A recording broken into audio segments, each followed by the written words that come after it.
د عمر بن خطاب رضی الله عنه لنډه او مختصر د شهادت واقعه. رمضان دې ستاسو ټیم نه ضایع کوو، راځئ چې ټول یې ووایو. کله چې عمر بن خطاب رضی الله عنه په 30 کال د هجرۍ کې د حج نه فارغ شو، واپس را روانو، نو په لارې دا دعا وغوښته چې یا الله عمر مې ډېر شوی دی، طاقت مې کم شوی دی او خلک ډېر شوي دي او زه یېرېږم چېرته په دې ذمهوارۍ کې به زما نه څه کمې زیاتې وشي، نو یا الله ته ماله شهادت راکه. اللهم إني أسألك شهادة في سبيلك وموتا في بلد رسولك. یا الله شهادت راکه په خپله لار کې او مرګ راله راکه او دا شهادت راله بیا د خپل پیغمبر صلی الله علیه وسلم په ښار کې راکه، په مدینه کې. الورې ورته دا ووایي حفصې، وی پلاره څه ناشنا دعا دې وغوښته، شهادت خو خلک په میدانونو باندې حاصلوي، جنګونو له وځي، ته شهادت غواړې په مدینه کې وغواړې. نو هغې ته ووایي چې لور الله ته څه ګرانه نه ده.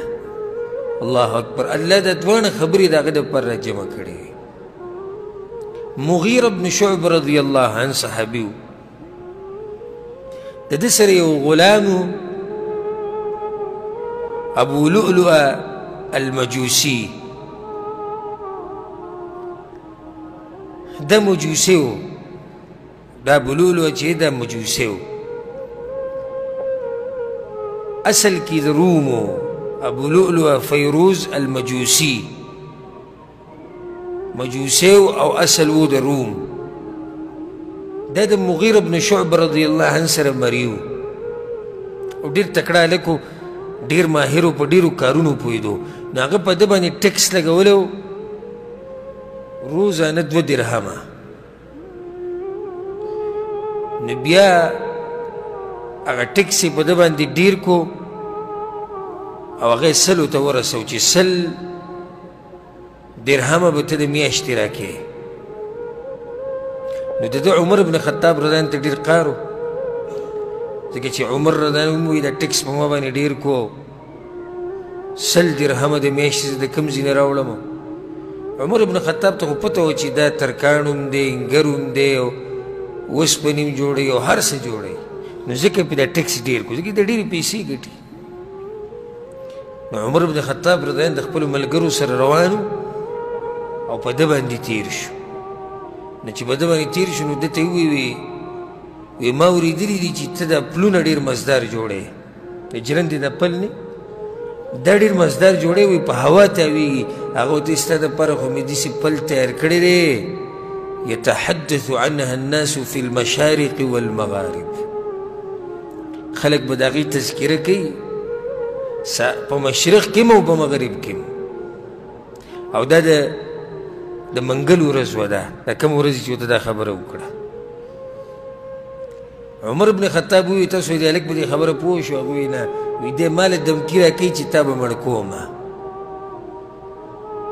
دی ماله دمکي راکوي چې تا به مړ کومه، دی اصل مقصد.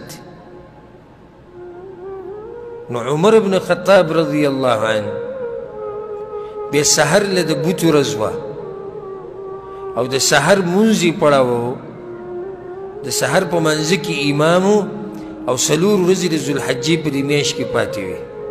الله وله د دعا څنګه زر قبوله کړه.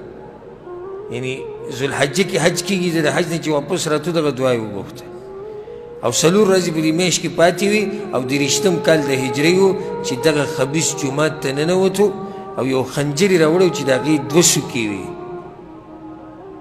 2 خولې وي او په هغې باندې 3 ګزاره یا بس سیرتونو کې راځي چې 6 ګزاره وو. کوم ګزار چې ډېر خراب کو هغه ګزار دی چې هغه د دې نامه نه لاندې و. نو په هغې سره عمر بن خطاب رضی الله عنه بېهوشه شو، راولېدو او ده بیا په دې چاړه باندې چې څوک به مخې له راتلو هغه به بېهو، تر دې چې 14 کسان یې نور وموال. په هغو کې بیا 6 مړه شوي وو او دا نور بچ شوي وو. نو عبدالله بن عوف رضی الله عنه سره څادر و، هغه څادر یې پرې ور واچو چې راوینیسي، نو هغه خبیث په ځان کې هغه خنجر و او ځان یې مړ کړو. نن سبا شیعګان دته امیر المجاهدین وایي او د ده قبر لځي بابا فیروز دته وایي بابا فیروز د ده د قبر نه غټه درګاه جوړه شوې د زیرو وي دا امیر المجاهدین دی ځکه چې وي ده د دې امت غټ دشمن او غټ کافر وي وجلی والعیاذ بالله دا د هغوی خبرې دي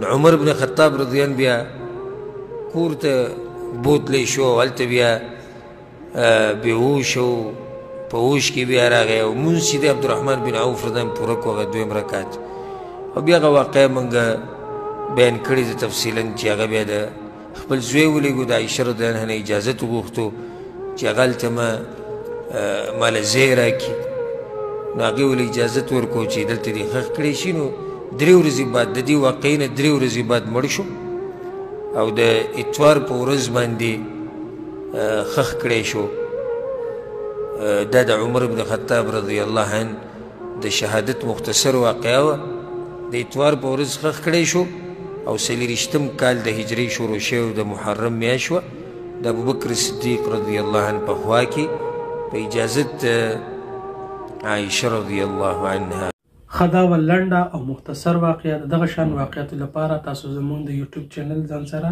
سبسکرایب کړئ لازمي کمنټس وکړئ او ویډیو لایک کړئ السلام علیکم ورحمة